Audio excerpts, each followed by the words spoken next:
Hello बच्चों, आपने एक सवाल देखा होगा जिसमें बहुत सारे लोग गलती करते हैं। आपको बताना है कि इस सवाल का आंसर क्या होगा। इसमें बहुत बच्चों को डाउट रहता है, कंफ्यूजन रहता है कि हमें जोड़ना है, घटाना है या फिर कौन सा साइन आएगा। इस तरह के बहुत सारे डाउट होते हैं, कंफ्यूजन होते हैं। तो इस कंफ्यूजन को समझने के लिए हमें सबसे पहले समझना होगा इंटीजर्स मीन्स पूर्णांक। पूर्णांक वे संख्याएं होती हैं जिनमें धनात्मक, ऋणात्मक और शून्य शामिल होते हैं, लेकिन भिन्न या दशमलव नहीं होते। तो सारे नंबर्स, वो चाहे पॉजिटिव हो, नेगेटिव हो या ज़ीरो, वो सभी इंटीजर्स होते हैं। सिर्फ उसमें फ्रैक्शंस या डेसिमल्स नहीं होने चाहिए। पूर्णांकों के तीन प्रकार होते हैं। पहला है धनात्मक पूर्णांक, मतलब सारे पॉजिटिव नंबर्स इसमें आते हैं। दूसरा है ऋणात्मक पूर्णांक, मतलब सारे नेगेटिव नंबर्स इसमें आते हैं। और तीसरा है शून्य, जो कि ना तो पॉजिटिव होता है, ना नेगेटिव, ना धनात्मक, ना ऋणात्मक। तो तीनों ही टाइप के जो नंबर्स हैं उनको हम पूर्णांक बोलते हैं।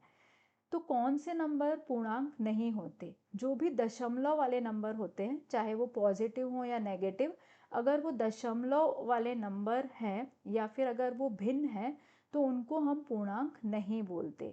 तो जो भी डेसिमल या फ्रैक्शन वाले नंबर होंगे वो पूर्णांक नहीं होते। उसके अलावा जो भी नंबर होते हैं वो पूर्णांक होते हैं। पूर्णांकों को हम संख्या रेखा पर रिप्रेजेंट कर सकते हैं। संख्या रेखा को हम नंबर लाइन बोलते हैं। नंबर लाइन एक सीधी लाइन होती है जिसमें हम नंबर्स को रिप्रेजेंट करते हैं, और इसमें दाहिनी तरफ मतलब राइट हैंड साइड में सभी पॉजिटिव नंबर्स होते हैं और बाईं तरफ मतलब लेफ्ट हैंड साइड में सभी नेगेटिव नंबर्स होते हैं। सेंटर में होता है ज़ीरो मीन्स शून्य। और हम देख सकते हैं कि पॉजिटिव इंटीजर्स जो है वो राइट हैंड साइड में है, जिनको हम धनात्मक पूर्णांक बोलते हैं, और लेफ्ट हैंड साइड में है ऋणात्मक पूर्णांक। तो जैसे जैसे हम राइट हैंड साइड की तरफ बढ़ते हैं, जैसे जैसे हम दाहिनी तरफ बढ़ते हैं, वैसे वैसे नंबर बढ़ते जाते हैं, इंक्रीज होते जाते हैं। और जैसे जैसे हम बाईं तरफ जाते हैं, मतलब लेफ्ट हैंड साइड की तरफ जाते हैं, वैसे वैसे नंबर डिक्रीज होते जाते हैं। तो नंबर लाइन एक तरीका है जिसकी हेल्प से हम नंबर्स को रिप्रेजेंट कर सकते हैं। ये एक टूल है जिसकी हेल्प से हम दो नंबर्स को जोड़ सकते हैं, घटा सकते हैं, उनकी तुलना कर सकते हैं।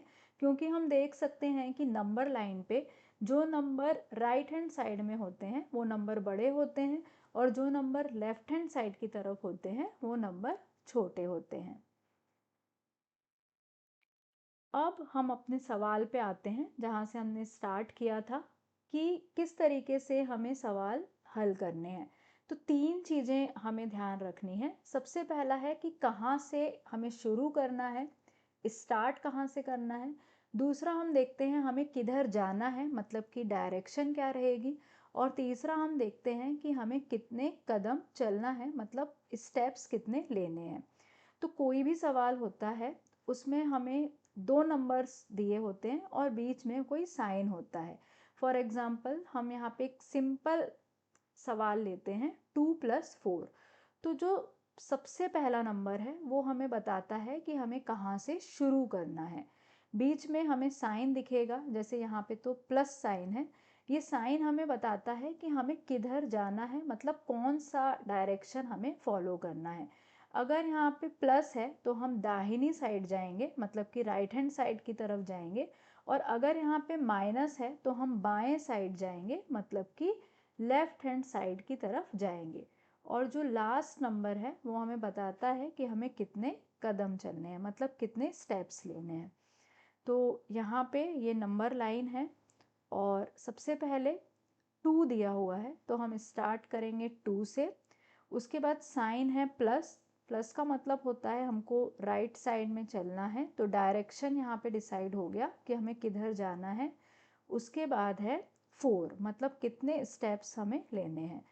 तो 1 2 3 4। तो हम आते हैं 6 पे, तो हमारा आंसर होगा 6। सेकेंड एग्जाम्पल है 3 - 5। तो फिर से नंबर लाइन ले लेते हैं। स्टार्ट हम करेंगे 3 से, उसके बाद है माइनस। तो माइनस जो है वो बताता है कि हमें लेफ़्ट साइड जाना है, बाएं दिशा में जाना है, तो डायरेक्शन यहाँ पे फिक्स हो गया। उसके बाद है 5, तो हम 5 स्टेप चलेंगे, 1 2 3 4 5। तो हम आते हैं -2 पे, तो इसका मतलब हमारा आंसर होगा -2। नेक्स्ट एग्जाम्पल में -5 + 2, एक नंबर नेगेटिव है और दूसरा पॉजिटिव। तो नंबर लाइन पे -5 से स्टार्ट करेंगे, क्योंकि पहला नंबर स्टार्ट बताता है कि कहाँ से शुरू करना है। उसके बाद है प्लस, तो हमको राइट साइड में जाना होगा। उसके बाद है 2, मतलब 2 स्टेप चलना है, 1 2। तो हम आते हैं -3 पे, तो आंसर होगा -3। तो एग्ज़ाम में जब ये क्वेश्चन आते हैं तो हम नंबर लाइन नहीं बनाते। नंबर लाइन ये हमारे समझने के लिए है, और जो बड़े नंबर्स होते हैं उनको हम नंबर लाइन से सॉल्व नहीं कर सकते। तो एग्ज़ाम में ये सवाल सॉल्व करने के लिए हमें सिर्फ 3 रूल याद रखने हैं। ये रूल हमें हेल्प करेंगे सॉल्व करने के लिए। जैसे कि पहला रूल जो है वो है, ब्रैकेट के बाहर अगर माइनस हो तो अंदर का चिन्ह हमें बदल देना है। तो जब भी ब्रैकेट वाले क्वेश्चंस आते हैं तो हमें देखना है कि ब्रैकेट के बाहर कौन सा साइन है। अगर ब्रैकेट के बाहर माइनस साइन होगा तो अंदर जो नंबर है उसका साइन हमें चेंज कर देना है। मतलब अगर वो नंबर पॉजिटिव है तो उसको नेगेटिव करना है, और अगर वो नेगेटिव है तो उसको पॉजिटिव कर देना है। मतलब सबसे पहले हमें ब्रैकेट सॉल्व करना है। उसके बाद हम फाइनल चिन्ह देखते हैं। जो ओरिजिनल साइन था उसको नहीं देखते, जो चिन्ह बदल दिया है हमने वो फाइनल चिन्ह है, उसको हम देखेंगे। और अगर दोनों सेम चिन्ह है, मतलब सेम साइन है, जैसे दोनों ही नंबर अगर पॉजिटिव हैं, दोनों ही नंबर प्लस साइन के हैं, तो हम जोड़ करते हैं। या फिर ऐसे भी हो सकता है कि दोनों नंबर नेगेटिव हों, दोनों ही नंबर अगर माइनस साइन के हैं तो हम जोड़ करते हैं। और अगर अलग अलग चिन्ह हैं, डिफरेंट साइन है, जैसे कि एक नंबर पॉजिटिव है एक नंबर नेगेटिव है, तो हम घटाते हैं और बड़े नंबर का चिन्ह लगता है। तो सबसे पहले तो हमें ब्रैकेट सॉल्व करना है, देखना है कि ब्रैकेट के बाहर माइनस है या नहीं। अगर माइनस होगा तो अंदर वाले नंबर का जो चिन्ह है वो हम बदल देंगे। उसके बाद हम देखते हैं कि दोनों नंबर का जो चिन्ह है, जो साइन है, वो सेम है या नहीं। अगर उनका चिन्ह सेम है, सेम साइन है, तो हम उनको जोड़ देते हैं। और अगर अलग अलग साइन है, डिफरेंट है, तो हम उनको घटाते हैं, और साइन हमेशा बड़े नंबर का लगता है। ये जो रूल है ये हमें याद होना चाहिए, क्योंकि सेम रूल हम एडिशन और सब्ट्रैक्शन दोनों में यूज़ करते हैं। अब कुछ एग्जाम्पल्स देख लेते हैं। पहला एग्जाम्पल है 10 प्लस, ब्रैकेट में है -5। तो सबसे पहले तो ब्रैकेट दिया हुआ है तो हमें ब्रैकेट सॉल्व करना होगा। तो ब्रैकेट के बाहर प्लस साइन है, इसका मतलब ये है कि -5 का साइन चेंज नहीं होगा, क्योंकि हम साइन तभी चेंज करते हैं जब ब्रैकेट के बाहर माइनस हो। तो -5 का साइन हम चेंज नहीं करेंगे, और 10 तो ऐसे ही रहेगा। तो 10 - 5 ये बन जाएगा। अब 10 जो है वो पॉजिटिव नंबर है और -5 नेगेटिव। और हमने पढ़ा है कि जब दोनों नंबर के साइन अलग अलग होते हैं तो हम घटाते हैं। तो यहाँ पे एक नंबर पॉजिटिव है एक नेगेटिव, तो हम घटाते हैं और चिन्ह बड़े नंबर का लगता है। तो 10 पॉजिटिव है तो आंसर आएगा +5। और जब आंसर प्लस में आता है तो हम साइन नहीं लगाते हैं, क्योंकि कोई साइन नहीं लगा है इसका मतलब है कि ये प्लस है। लेकिन अगर आंसर माइनस में आता है तो माइनस साइन लगाना ज़रूरी है। नेक्स्ट क्वेश्चन है 18 माइनस, ब्रैकेट में -3।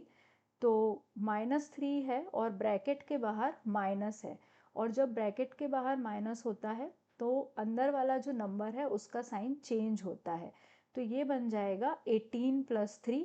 और क्योंकि दोनों ही नंबर पॉजिटिव हैं, मतलब हम ऐड करेंगे, जोड़ेंगे। तो 18 + 3 आ जाएगा 21। लास्ट क्वेश्चन है -28 प्लस -23।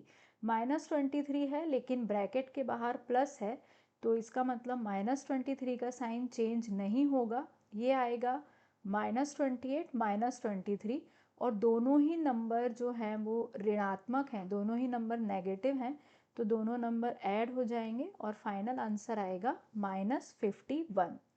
तो इस तरीके से रूल्स फॉलो करके हम इन क्वेश्चंस को हल कर सकते हैं। मैं हूं आपकी teacher Megha Sharma. Omega quest पर वीडियो को अंत तक देखने के लिए धन्यवाद। ऐसे और वीडियो के लिए चैनल को सब्सक्राइब करें। Thank you so much for watching till here.